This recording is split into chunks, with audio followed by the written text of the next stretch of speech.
मकरध्वज हनुमान जी का पुत्र जन्म हो गया, जो अहिरावण के द्वार का पहरेदार हो गया। और अहिरावण को मारने के बाद अपने पुत्र मकरध्वज को ही हनुमान जी ने वहां का पाताल लोक का अधिपति बना दिया। तो ये भी एक विधि है। और बहुत कथाएं, बहुत ऐसे। अब ये पांचों पांडव हुए, यह प्राकृतिक सृष्टि है। युधिष्ठिर प्रकट हुए, साक्षात धर्मराज आए, तो लोगों की बुद्धि है, उनका कोई, वो तो तेज हो गए, लेकिन उनकी दृष्टि से ही धर्मराज गर्भ में प्रविष्ट हो गए। पवन की दृष्टि से भीमसेन उत्पन्न हो गए। इंद्र की दृष्टि से अर्जुन का जन्म हो गया। अश्विनी कुमार नकुल के रूप में प्रकट हो गए। सहदेव दोनों अश्विनी कुमार के हुए। तो इनका मतलब ये थोड़ा है कोई पुरुष बन करके या कोई जो से प्राकृतिक समागम थोड़ा ही है। भगवान हमारे पुत्र हो तो भगवान की कृपा से हो सकता है, आशीर्वाद से हो सकता है, और उस होने वाले पिंड में भगवान का तेज भी भीतर जाकर के संत के या परमेश्वर के रूप में प्रकट हो सकता है। एक ये हमारे अपने पुराणों की, शास्त्रों की पद्धति है। तो ठाकुर जी ने अपने माथे पर मोर पंख लगा करके वराहापीडम, आपीड माने मुकुट, आपीड माने पट, यहां लिख देते हैं, दरवाजे पर लिख दिया है कि कोई बिना आज्ञा के प्रवेश नहीं कर सकता है। तो इसी प्रकार से माथे पर मुकुट लगा दिया है कि मेरे पास आने के लिए, अब आजकल जितने भी सब मंदिरों में जा रहे हैं, यज्ञ कर रहे हैं, उपासना कर रहे हैं, वे सब किसी न किसी मनोरथ से, किसी न किसी कामना से कर रहे हैं। और वहां मोर पंख का बोर्ड लगा हुआ है कि कामना वाले प्रोहिबिटेड, एंट्रेंस नॉट अलाउड।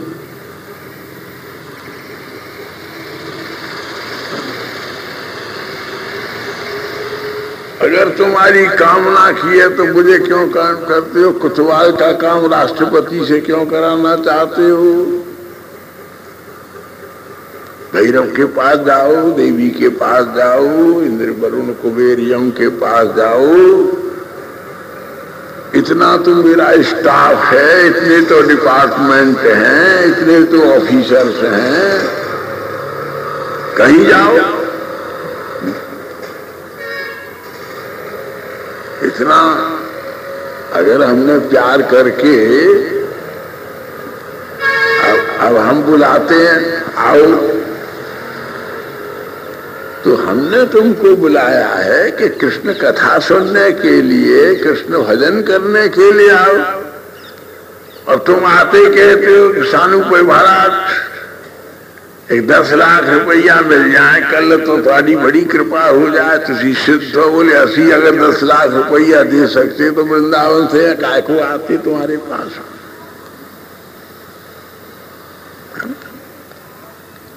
ये फिर हम वकील साहब के पास क्यों आते? तो बोले इसलिए जिसके पास जिसके पास जिस चीज की दुकान है, जिस चीज की फैक्ट्री है, जिस प्रकार का डिपार्टमेंट है, उसके पास जाओ। भगवान कहते हैं मेरे पास तो सब है, लेकिन डिस्ट्रीब्यूशन की व्यवस्था है। तुम्हें अगर ये सब चाहिए तो मेरी बहन बैठी है तैयार, भगवती के पास जाओ। और कुछ चाहिए तो बहुत से लोग तो जो अनधिकारी हैं, अपात्र हैं, तो इतनी बात से ही हट जाएंगे, ठाकुर जी को ठंडी बात मिल जाएगी। एक हमसरी से क्लर्क भी ठाकुर जी ने बाहर बैठा दिए मुंशी कि भैया पूछ लो इन्हें क्या चाहिए, और ये जहां मिलता हो इनको एड्रेस दे दो, मेरा थोड़ा सा कार्ड दे दो, तो ये हमसे पूछ लो कि किस कामना के लिए किस देवता की उपासना करनी चाहिए और किस मंत्र से करनी चाहिए और किस विधि से करनी चाहिए, हम बता देंगे। ठाकुर को कहाँ को परेशान करते, पर हम दे नहीं देंगे, विधि बता देंगे। क्यों?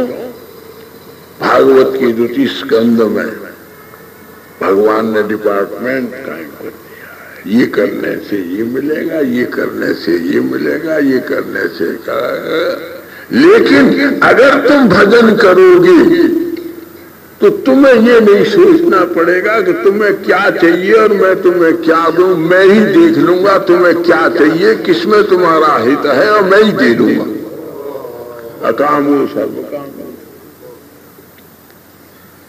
इससे ज्यादा क्या क्या। तो इस बात का प्रोक्लेमेशन, इस बात का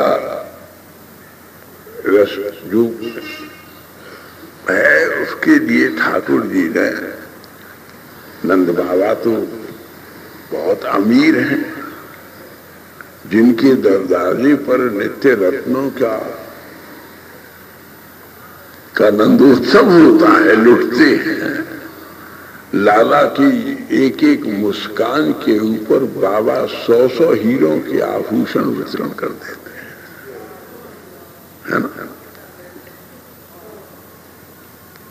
जो लाला को जोड़े स्नेह से देखती है तो यशोदा जी प्रसन्न हो जाती हैं, तुमने हमारे लाला को ऐसे प्यार से देखा, नजर नहीं लगी, मैं बहुत प्रसन्न हूं, अपना हार उतार करके उसके गले में पहना देती है।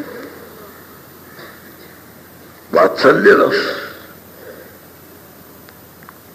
एक एक मधुमंगल सुदामा तो कृष्ण श्रीदामा, ये सब सखाए हैं। कैसे कैसे ठाकुर को दुलार करते। मधुमंगल एक दिन उसकी मैया ने एक गुड़ का लड्डू दिया, रोज कहता था सब सखा कर ठाकुर कृष्ण को खिलाते हैं, मैं गरीब ब्राह्मण हूं, मेरे पास कुछ है नहीं, ठाकुर मुझे रोज खिलाते हैं, मेरा बड़ा मन है कि मैं भी अपने हाथ से कृष्ण को कुछ खिलाऊं। तो मधुमंगल की मैया के पास कुछ था नहीं, उसने गुड़ का, वो भी जाने कब का रखा हुआ लड्डू, टुकड़ा गुड़ का दे दिया। मैं वे के जाऊंगा, वो तो रसगुल्ला लाता है, वो तो मोतीचूर के लड्डू लाता है, वो मगध के लड्डू लाता है, वो इमरती लाता है। अरे बोले कुछ नहीं, ठाकुर को तो वो कृष्ण का स्वभाव मैं जानती हूँ, तुझे बहुत प्यार करते हैं, तू जो देगा वही प्यार में खा लेंगे। भैया ने समझा बुझा करके भेजा। उसने ठाकुर को, पर जब देखा सब बड़ी बड़ी चीज दे रहे हैं तो मधुमंगल को शर्म आ गई। सब मुझसे कहेंगे तेरी मैया ने दे दिया है ठाकुर ने, ऐसे कोमल कृष्ण को जो रोज माखन की लोनी खाता है, उसे सूखा हुआ पत्थर का सा कड़ा वो लेके आया देने के लिए। तो मधुमंगल स्वयं ही खा गया, कोई देख न ले। ठाकुर ने देख लिया, क्या खा रहा है तू? बोले कुछ नहीं, तुम खाओ रसगुल्ला लड्डू, नहीं तू बता क्या खा रहा है। उठा के मधुमंगल को पटक करके और उसकी छाती पे चढ़ करके दोनों हाथों से उसका अंगूल दबा करके भीतर का चबाया हुआ थूक मिश्रित लड्डू निकाल कर गोविंद खा गए।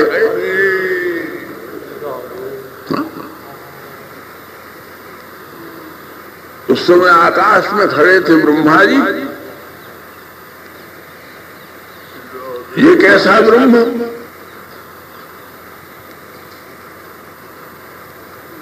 जो क्या बड़ी बड़ी वेद श्रुतियों से कहते कस्मई देवाय हविषा विधेमो, अब तक सब कहते आ रहे हैं याज्ञिक लोग, कौन ऐसा देवता है जिसको हम अपनी हवि अर्पण करें।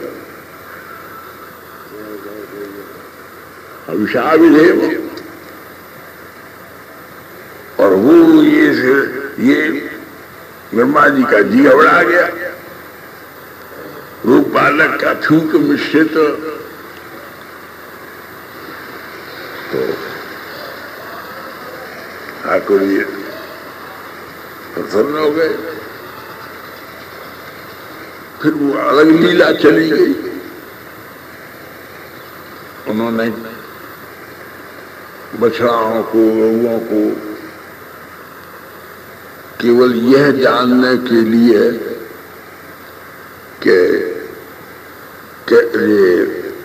कैसे कौन है, कैसे परमात्मा, कैसे ब्रह्म है, और ठाकुर ने उनको चुराने दिया यह बताने के लिए। उनने बताने के लिए कि ब्रजवासियों के प्रेम की क्या सीमा है। ब्रह्मा जी वेद पढ़ते पढ़ते तुम बूढ़े हो गए हो, लेकिन इन ब्रजवासियों की वाणी जब तक नहीं समझोगे तो मैं कृष्ण प्रेम का ज्ञान नहीं हो सकता। वेद शास्त्रों को सुनना समझना बहुत सरल है, लेकिन ब्रजवासियों के प्रेम की बात को समझना बहुत कठिन है। ये भंगी अलग है तुम्हारा, तो वो वात्सल्य सख्य ऐसे ही सब रस है। वीर रस वृंदावन में है ही, कितना पुरुषार्थ है। पूछना आई, बहुत बार कथा सुन चुके हो। उसने सारी छाती पर जहर का उल्वण विषालेपन करता, उल्वण विष का आलेप किया। ठाकुर ने आंख मूंद ली, देखी नहीं।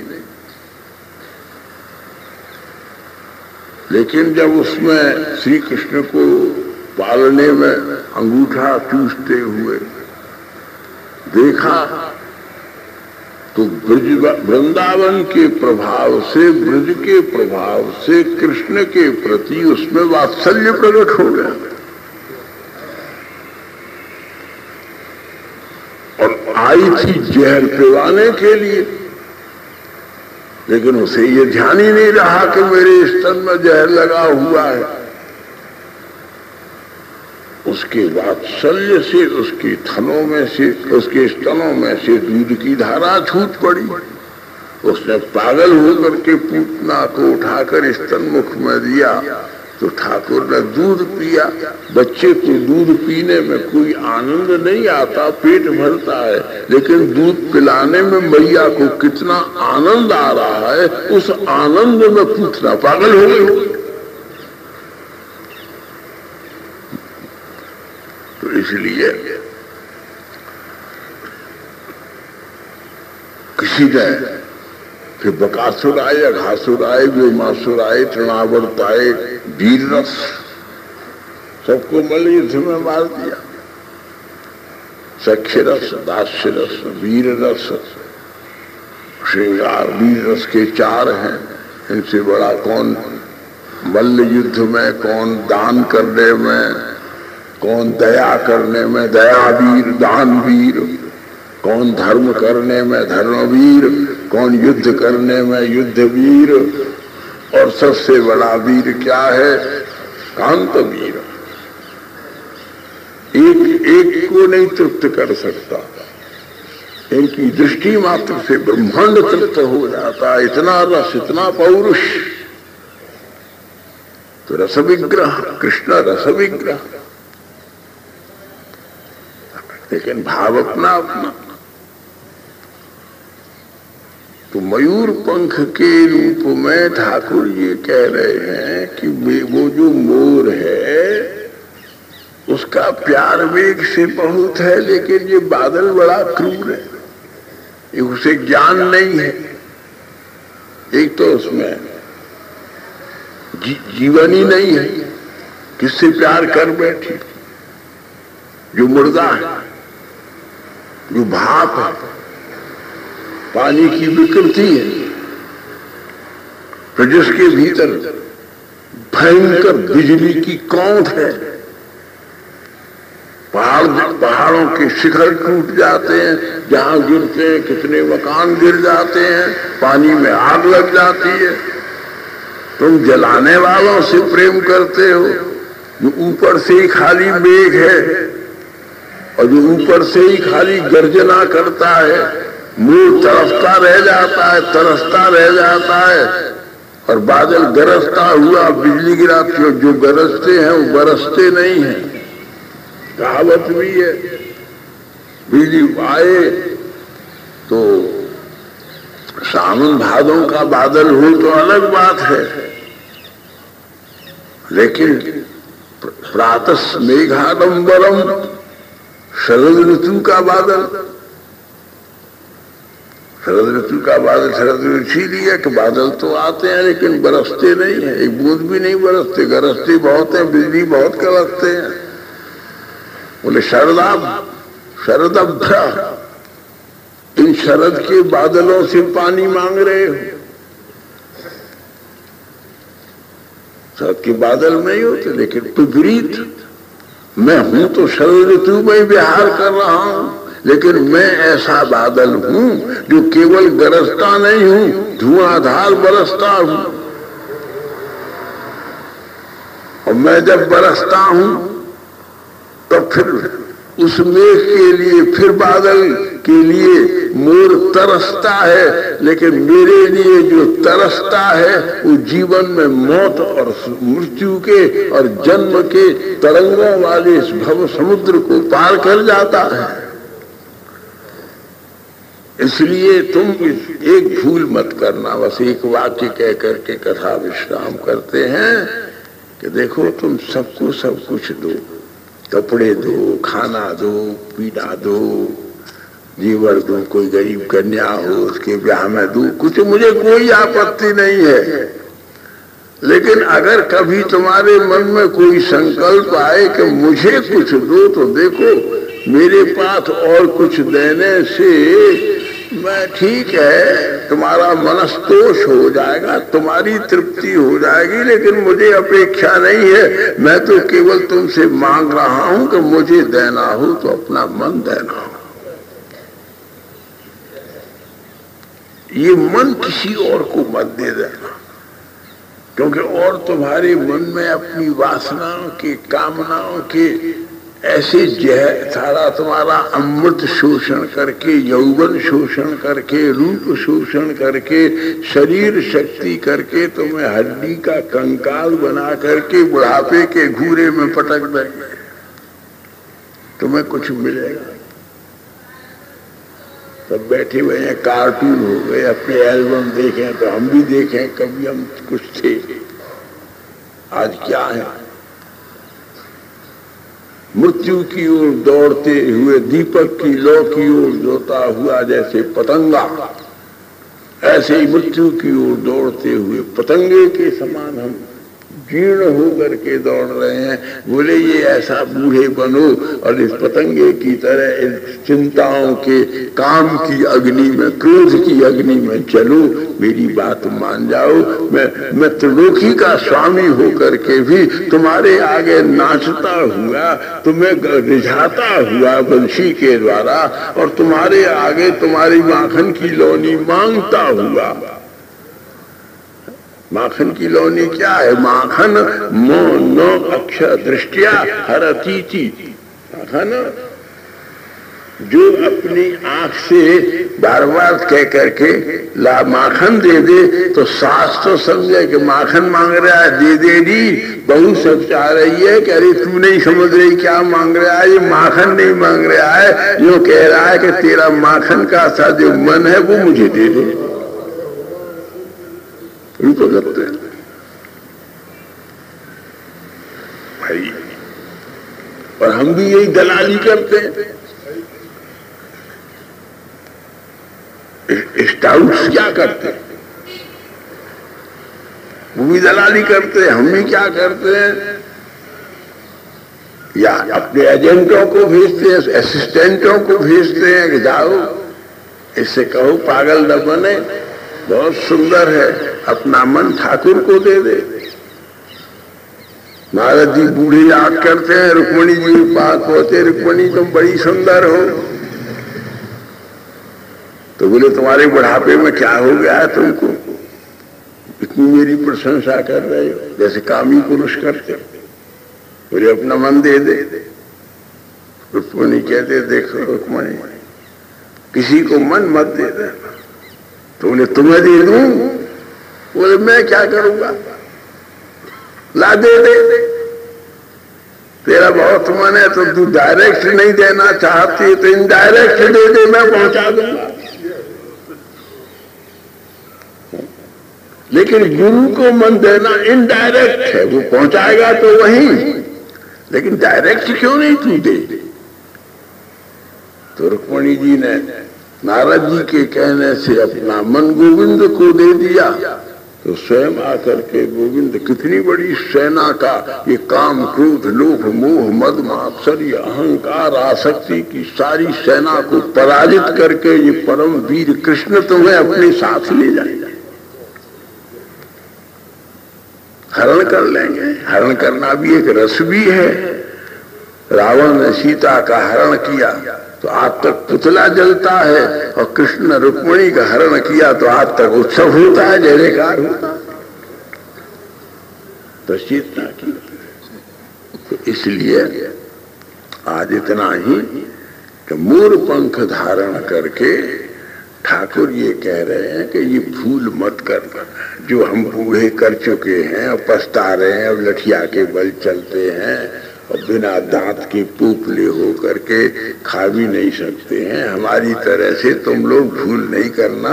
और कुछ देना, पैसा दे देना, आटा दे देना, दाल चून दे देना, कपड़े बर्तन दे देना, रुपया पैसा दे देना, लेकिन जब मन देने की इच्छा हो तो गोविंद को देना, गोपाल को देना।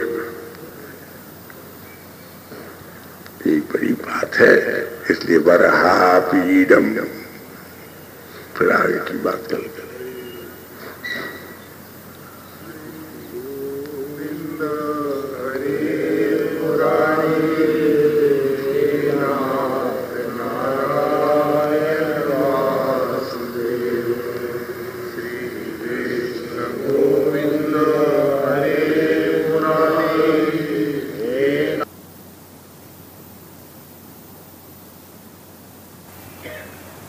महिमा तो परसों निवेदन की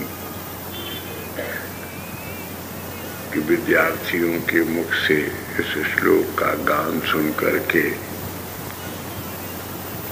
परमहंस गुरुदेव शुकदेव समाधि से निवृत्त हो गए। समाधि से एकदम कि जिस अचिंत्य अनंत अनंत अनिर्विच्छिन्न भगवान का मैं निरंतर समाधि में ध्यान करता हूँ, वो जो किसी भी प्रकार से ऊंचर होने की तो बात क्या है, अनुभव में भी बड़ी कठिनता से आते हैं। ऐसे कौन यहाँ पृथ्वी के ऊपर, ये विद्यार्थी उस परम ब्रह्म का समाधि वेदताओं के ध्यान गम्य भी जो नहीं होते, उनके अनंत माधुर्य सौंदर्य का कैसे गान कर रहे हैं। तो समाधि से मुक्त होकर के उन्होंने विद्यार्थियों को बुलाया, भैया ये कौन है? बहुत दिनों से अनंत समाधि लगाते लगाते भी इस अचिंत्य अनंत ब्रह्म परमात्मा का मैं ध्यान भी नहीं कर पाया, उसका गान करने वाले ये महर्षि कौन है? तो विद्यार्थियों ने कहा, आप हमारे साथ चलिए, हमारे गुरुदेव ने ऐसे 18,000 श्लोकों का गान किया है, जिसमें इन भगवान के सार्वभौम, सार्वदैशिक, सार्वकालिक, सर्वध्यान गम्य, साध्य, आराध्य और परम दिव्य, अचिंत्य किंतु नित्य चिंत्य परमात्मा का स्वरूप अनुभूत होता है। सुखदेव जी गए और व्यास जी को देख करके उन्होंने पलकें झुकाकर प्रणाम किया।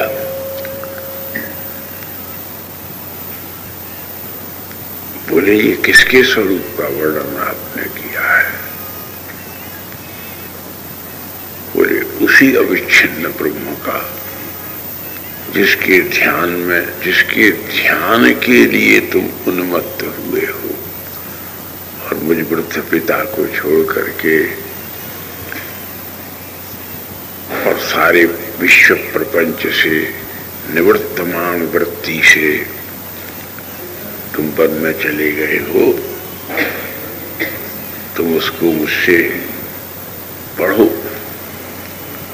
मैं तुम्हें 18,000 श्लोकों की संहिता वाला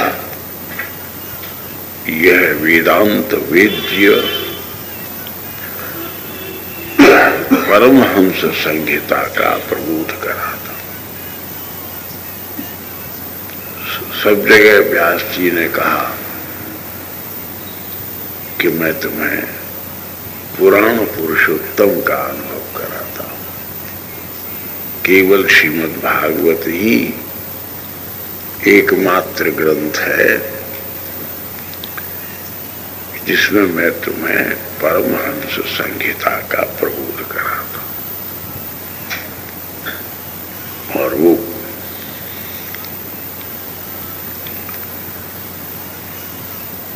तो परमहंस में और दूसरे लोगों में क्या अंतर है कि उस का ध्यान, वे लोग जिसका ध्यान करते हैं उसमें ध्येय होता है कि हम संसार से मुक्त हो जाए, काम से मुक्त हो जाए, क्रोध से मुक्त हो जाए, लोभ से मुक्त हो जाए, अहंकार से मुक्त हो जाए, देह से मुक्त हो जाए, जीवन वर्ण से मुक्त हो जाए। देखो, बहुत सूक्ष्म बात है, बड़ी सरलता से कहने की कोशिश कर रहे हैं। जन्म मरण से मुक्त हो जाए, माया के काल के सब प्रतिबंधों से मुक्त हो जाए। लेकिन मैंने इस परमहंस संहिता में उस परम तत्व का, परम विद्या का उन्मेष किया है जिसका मुक्त होने के बाद अवधूत और परमहंसों का ध्येय हो और उनके ज्ञान और आस्वादन करने का रसानुभूत। एक मुक्त होने के लिए दो बात हो गई। एक तो वो वर्णन है जो इन सब प्रपंचों से मुक्त करे। प्रश्न उठता है कि मुक्त होने के बाद क्या हो? जब हम सब विषयों से, पंचतत्वात्मक प्रपंच से, जन्म मरण से, सब प्रकार के षड्रिपुओं से सबसे मुक्त हो जाए। फिर मुक्त होने के बाद जीव क्या करे? ये जब तक बंधन में है, संस्कार में है। सबसे बड़ा बंधन क्या है? संस्कार। बोले तुम जो कर रहे हो सूक्ष्म रूप से, वो संस्कार से कर रहे हो। संस्कार संसार में आकर के नहीं पड़ता, संस्कार के कारण से ही तुम संसार में आए हो। माता की कुक्षी में गए हो, उन संस्कारों को कैसे मुक्त किया जाए, और उन संस्कारों को जिस समाधि में, जिसके ध्यान के द्वारा मुक्त किया जाता है, तो सर्व संस्कार विनिर्मुक्त जीव फिर क्या करे? बिना कोई, किसी ध्यान के बिना, किसी आस्वादन के बिना, आत्माराम पुरुष, आत्मकाम पुरुष, आत्मतृप्त पुरुष, आत्म साक्षात्कारकृत पुरुष, आत्म अचिंत्य अविच्छिन्न रसास्वादन परायण पुरुष, उसमें कुछ तो स्पंदन होता होगा, निस्यंदन होता होगा, कुछ न कुछ प्रतिक्रिया, कुछ न कुछ किसी न किसी प्रकार की अंतःकरण मंडल में अविच्छिन्न रूप से कुछ न कुछ तो गति होती होगी। तो बोले वो केवल ब्रह्मानंद के आस्वादन का कई उत्सुकता में रहता है, और उनके औत्सुक्य को ही कुतूहल में से युक्त करके आस्वादन करने का जो वेदांत विद्य पराविद्या का जो परम सार तत्व है, उसका जो परम अप्रमेय हमें आराध्य, जो जिस संपूर्ण ब्रह्मांडों के नारायण, संपूर्ण ब्रह्मांडों के शिव ब्रह्मा, संपूर्ण ब्रह्मांडों की शक्ति और आत्माओं के आधान रूप जो परम वेद्य, परव्योमाशायी, कारणार्णवशायी, क्षीरोदशायी, परव्योमशायी, सूक्ष्मतम तत्व से युक्त जो लोग जिसका ध्यान और आस्वादन करते हैं, सर्ववेद्य, सर्वाराध्य, सर्वाश्रय, सर्वाशय रूप उन अविच्छिन्न श्री कृष्ण का मैंने गान किया है। ये बात वेदांत की भाषा में कहें तो बहुत कठिन है, और दूसरे लोग या बड़े बड़े पंडित भी इस बात में चकित हो जाए कि आप श्री कृष्ण को, जिनको कोई ब्रह्म कहता है, जिनको कोई परमात्मा कहता है, जिनको कोई भगवान कहता है, ब्रह्मेति परमात्मेति भगवान इति शब्दयते, उस शब्द संज्ञक परत्व सूक्ष्म आराध्य, जिनके अंश नारायण हैं, जिनके अंश शिव हैं, जिनके अंश अनंत भौमादेवादि हैं, वो सर्वोपरि जो परतत्व के जो परमाराध्य पुरुषोत्तम हैं, उनमें कितना माधुर्य है। अरे वो देखने में छोटे से बरहा पी रहा, छोटे से बाल गोपाल हैं। जैसे अब बाल गोपाल में तो ज्ञान नहीं है, वो छोटे से बालक, प्राकृतिक बालक में कोई पात्रता नहीं है। बेचारे भोले वाले बालक क्या समझे, लेकिन अपनी मर्जी से रोता है, अपनी मर्जी से हंसता है, लेकिन उसकी रोने और हंसने के पीछे कोई असुविधा है या उसकी भूख है। कितना भी खेल लिया हो बालक, उसे जरा सी भूख लगेगी तो रोएगा, मैया समझ लेगी भूखा है। ऐसे ही परमहंस जो हैं, अवधूत जो हैं, उनका स्वभाव तो बालक सा है।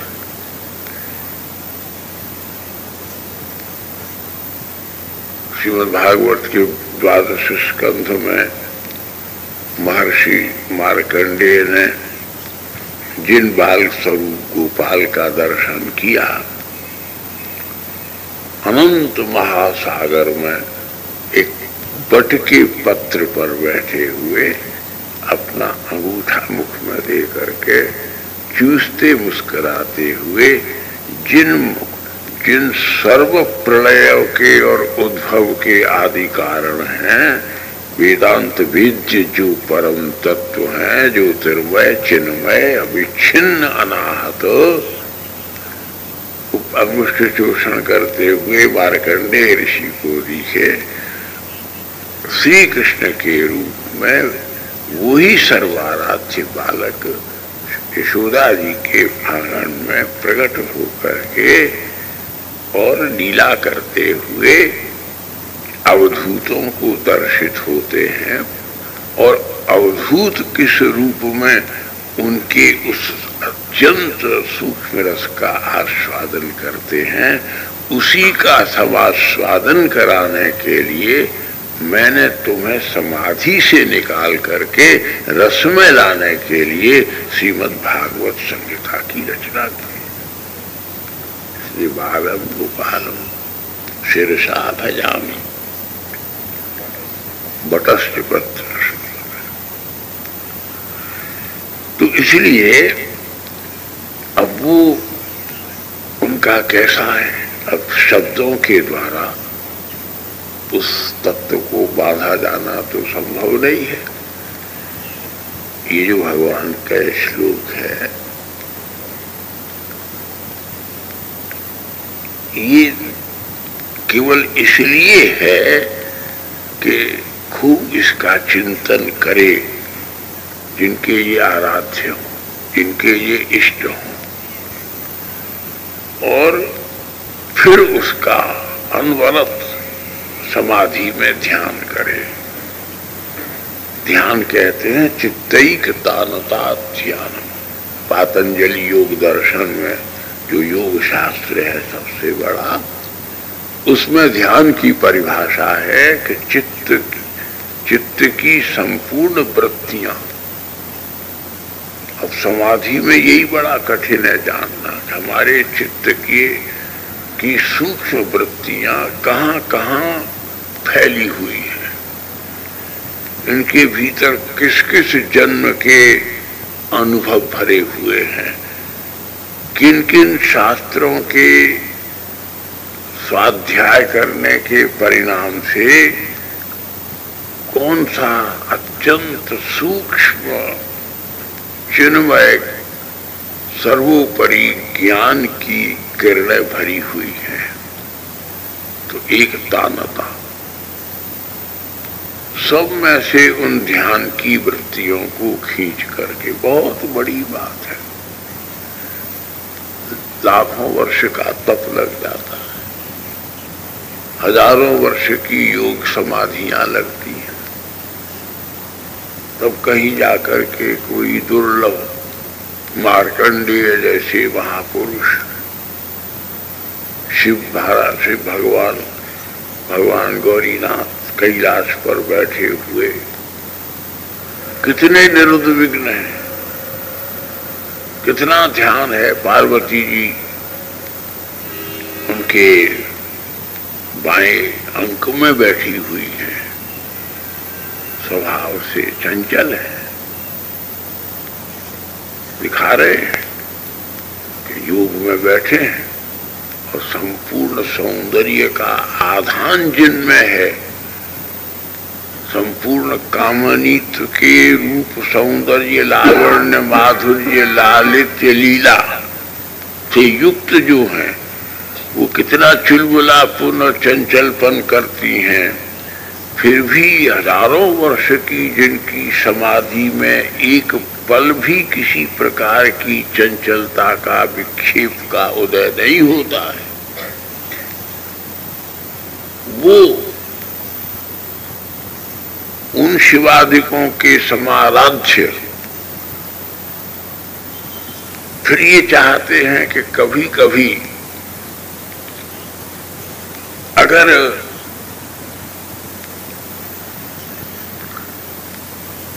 समाधि के द्वारा कभी समाधि न लगे, बड़े बड़े ऋषियों की समाधि टूट जाती है, वृत्ति में चंचलता आ जाती है, उद्वेग आ जाता है, तो बोले समाधि में हम पूछें आप जिस आनंद का अनुभव करते हो, क्या हमको उसका थोड़ा सा किंचित अनुभव हमको नहीं हो सकता है? तो हम जैसे छोटे लोग तो नहीं करा सकते, अज्ञानी लोग तो नहीं करा सकते। तब फिर स्वयं श्री कृष्ण ने एक तो बाल स्वरूप में और एक वृद्ध स्वरूप में, वृद्ध स्वरूप में है कृष्णद्वैपायन व्यास और बाल स्वरूप में है स्वयं श्री कृष्ण। तो श्री कृष्ण ही अपने दूसरे बाल स्वरूप श्री कृष्ण के जिस रस का शिवादिक समाधि में अनुभव प्राप्त करते हैं, उसका इस श्लोक के द्वारा समाधि का अध्यास जिनको नहीं है, उन हमारे जैसे साधारण लोगों को भी उसका आभास वो हमारे सामने भी भासमान हो जाए, हमारे अनुभव में भी थोड़ा सा आ सके, इस लोक सुविधा के लिए इस श्लोक के माध्यम से उस अनुभव को अभिव्यक्त कर रहे हैं। तुम जो रात दिन समाधि में लगे हुए ऊंची आंखें करके अपने सब पंच प्राणों को ऊपर चढ़ा करके और अंतःकरण की अनुवृत्तियों को जोड़ करके और सारी वृत्तियों को सब ओर से समेट करके जिस माधुर्य के शतांश कण का अनुभव करते हो, उन कण का आश्रय रूप जो महा आनंद का समुद्र स्वरूप है, मैं उस परमात्मा का बरहा पीडम के द्वारा आस्वादन कराता हूं। आकाश में अनंत मेघ उमड़ते हैं, अब समाधि निरभ्र आकाश है और ये प्राकृतिक आकाश साभ्र आकाश है, एक बादलों से युक्त आकाश है, विकृत आकाश है। इसमें सूर्य है, चंद्रमा है, सब अलग अलग बिंदु की तरह से दिख रहे हैं और बादलों से युक्त है। सूर्य कहीं नहीं जाता, लेकिन बादलों के कारण से सूर्य का दर्शन कुछ देर के लिए रुक जाता है। इसी प्रकार से चिदाकाश, जो चिन्मय आकाश है, उस आकाश के ये जो आनंद बिंदु है, उसी में से करोड़ों सूर्य प्रकट हुए हैं। उन करोड़ों सूर्य से युक्त प्रकृति का जो परम मंडल है, साभ्र, वहां भगवान का संपूर्ण तेजोमय सुदर्शन चक्र जो मोमबत्ती की तरह से, एक दीपक की बत्ती की तरह से चिलमिलाती है, उस अनंत ज्योतिर्मय परमेष्ठी मंडल के अधिष्ठाता जो परमात्मा है, वो परमात्मा चिन्मय चैतन्य विग्रह के रूप में अवस्थित होकर के योगींद्र वृंद समाधि को निजोल्लास कणिका से युक्त करते हैं, उनका मैंने थोड़ा सा अनुभव कराने के लिए पुत्र इन विद्यार्थियों के द्वारा तुमको बुलाया है। तुम साभ्र आकाश से के मोर लाखों नाच रहे हैं, तुम उनकी तरह से मत रहो। चैतन्य में, निरभ्राकाश में, चिदाकाश में उमड़ी हुई असंबुद्ध जो रस की घनघोर घटा का सा श्याम वर्ण जिनका श्री विग्रह है, उस विग्रह की वंशी रूपी नाद गर्जना से युक्त और पीतांबर रूपी विद्युत संपात से युक्त उस रस के परिवर्षी मेघ के गर्जन के आनंद में तुम मयूर की तरह नाच सको इसलिए, और पहचान सको इसलिए भगवान का ये मयूर कुछ बरहापीड़ मयूर के पंख के मोर मुकुट को धारण करके योगीश्वरों को आवाहित कर रहे हैं कि मैं यहाँ हूँ, तुम आ जाओ। ये बात हमने केवल एक शब्द में इसलिए कही कि कृष्ण लीला, कृष्ण स्वरूप, कृष्ण विग्रह इतना अविच्छिन्न अचिंत्य है, और जो जितना जहां जो कुछ भी है वो सब श्री कृष्ण का एक बिंदु है, एक अंश है, और उन सब के आशय और आश्रय, आशय माने सार, सिग्निफिकेंस, आशय और आश्रय दोनों केवल श्री कृष्ण है। और भगवान को कहते हैं तो बरहापीट करने से क्या किया, मोर का पंख का धारण करने से क्या तात्पर्य हुआ कि साध्य तो है लेकिन इसे देखने का साधन नहीं है। सारी बात का तात्पर्य हुआ साधन तो है, साध्य तो है। साध्य कहाँ है, बोले सबके अंतःकरण। ईश्वर सर्वभूतानां हृद्देशेर्जुन तिष्ठति। अति सूक्ष्म है, बड़ी से बड़ी दूरबीन भी लगा लो तो भी दृष्टिगोचरीभूत होने वाला नहीं है। आजकल बड़ी बड़ी पावरफुल दूरबीन है इसके ऊपर, लेकिन ऐसी दूरबीन अभी तक कोई नहीं बनी है कि उस चिदाकाश के अधिष्ठात्र ईश्वर के परमेष्ठी मंडल के अधिष्ठात्री पद के ऊपर अभिराजित संपूर्ण आश्रय रूप और आशय रूप परम परमात्मा की एक झलक भी देख सके। इसलिए मैंने स्वयं परमात्मा कह रहे हैं, यहाँ व्यास जी के मतलब है स्वयं इस रूप में श्री कृष्ण कह रहे हैं कि मेरे इस स्वरूप को कोई देवता नहीं दिखा सकता, कोई गुरु नहीं दिखा सकता, कोई संत नहीं दिखा सकता। हजारों रूप धारण करके शिव ब्रह्मासन का दिखा जाए तो भी नहीं दिखा सकते। इस स्वरूप को तो मैं जिस पर कृपा करता हूं वही देख सकता है। मेरा अथ और मेरे पास तक लाने का उपाय तुम्हें तुम्हारे गुरु बता सकते। तुम अपने परिश्रम से रात दिन शास्त्र पढ़ो, बड़ी बड़ी विद्याएं पढ़ो, बड़ी बड़ी डिग्रियां करो, किस प्रकार से किन किन आवरणों को, स्थूलाकाश,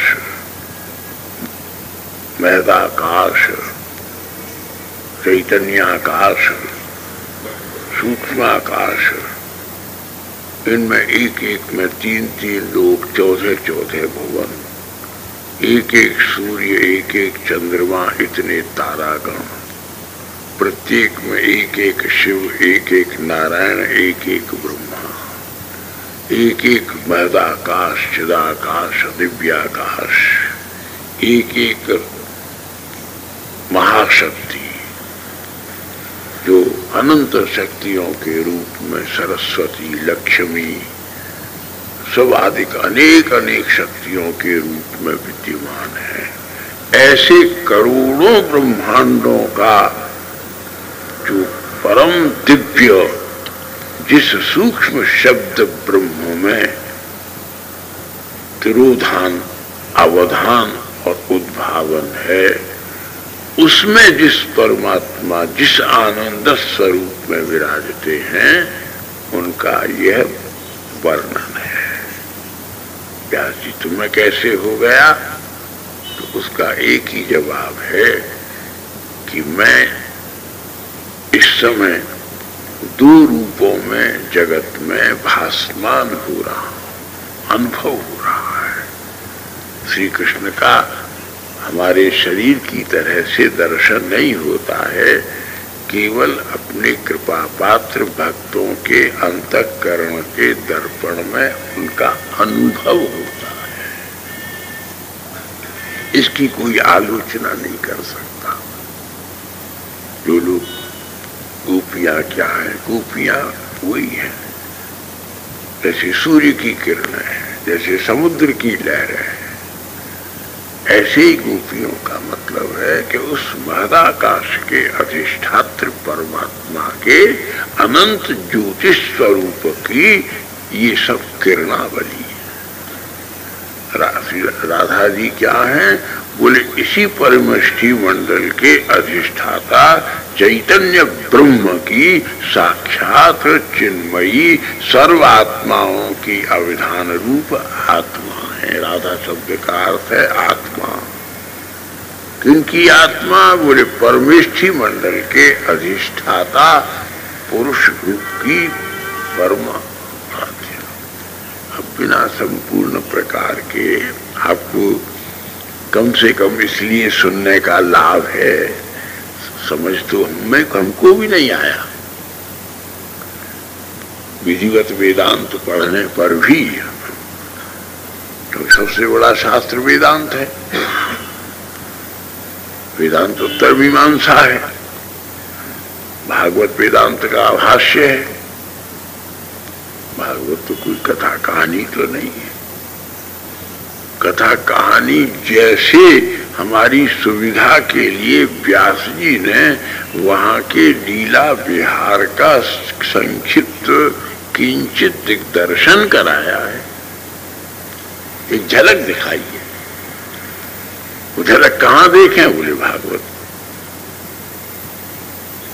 उसका विलास कहां देखें? बोले भागवत में। तो उस भागवत में कैसे देखें? अब ये जो पद कथा हो रही हैं, इनसे वो संभव थोड़ा ही।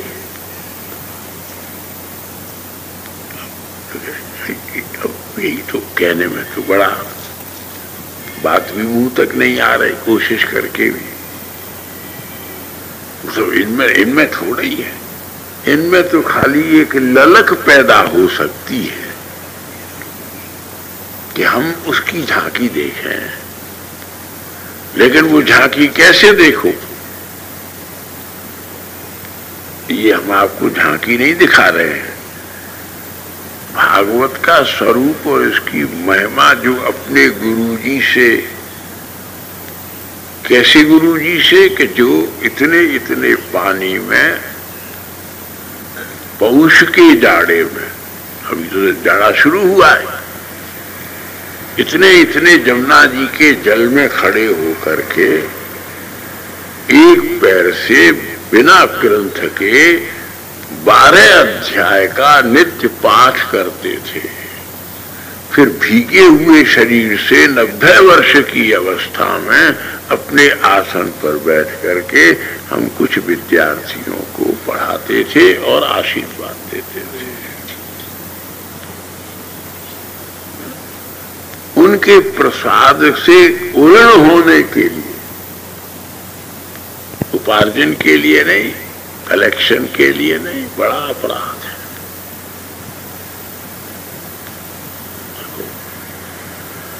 उसके उनके ऋण से ऑब्लिगेशन के रूप में अगर हजारों श्रोताओं में इसकी कथा कहूं, शायद कोई माई का लाल एक निकल आए जिसके भीतर की इस दृष्टि का संस्कारतः अभिनिवेश हो तो उन्मेष हो जाए, और वो इस भागवत का निरंतर अपनी समाधि में अवस्थित रह करके आस्वादन करे और सुखदेव जैसे आस्वादन करने वाले समाधि वेत्ताओं के मुख्य मुख से निश्चित होकर के आप आंख से नहीं कर सकते, आप इसका आस्वादन ऐसे किसी संत के मुख से श्रवण करके कर सकते हैं।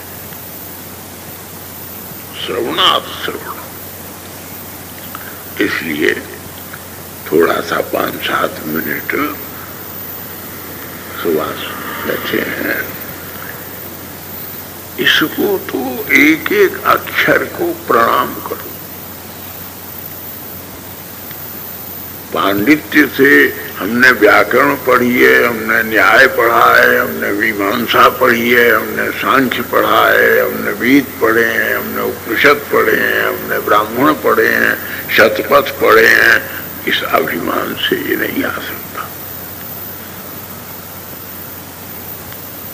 रात इन श्लोकों की आवृत्ति करके कभी कभी जैसे बिजली चौंक जाती है, आकाश के विद्युत संपात। कृष्ण की पहचान क्या है? उस कृष्ण की पहचान ये है कि बाद से झट मोर